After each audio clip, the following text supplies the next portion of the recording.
নমস্কার সকলকে। Hello everyone. আজকে আমরা আলোচনা করব লিটারারি মুভমেন্টের আর অন্য টপিকগুলো। সেটা হচ্ছে প্রথমেই থাকছে কিটক্যাট ক্লাব। কিটক্যাট ক্লাব কি, কোথা থেকে এলো না এলো এগুলো পরে আলোচনা হবে। Just exam point of view থেকে এই ক্লাবে কে কে আছেন সেই নামগুলো মনে রাখি। তো আমরা কিটক্যাট ক্লাবে পাচ্ছি Richard Steele, Joseph Addison, John Vanbrugh, তারপর পাচ্ছি আমরা Duke of Marlborough and Robert Walpole and William Congreve. Duke of Marlborough and তারপর Robert Walpole, William Congreve. Second আমরা পাচ্ছি স্ক্রিবলার্স ক্লাব। এটারও কি বিষয় আছে, কোথা থেকে এলো না এলো সেটাও পরে আলোচনা হবে। প্রথমে আমরা পাচ্ছি আলেকজান্ডার পোপ, তারপর Jonathan Swift, John Gay, Thomas Parnell and John Arbuthnot, এই কয়েকজনকে।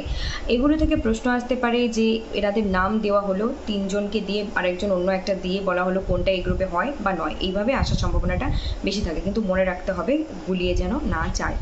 আর আজকে কিটক্যাট ক্লাব, স্ক্রিবলার্স ক্লাব আলোচনা হলো, আর পরবর্তী দিন যেগুলো বাকি আছে সেগুলো নিয়ে আলোচনা।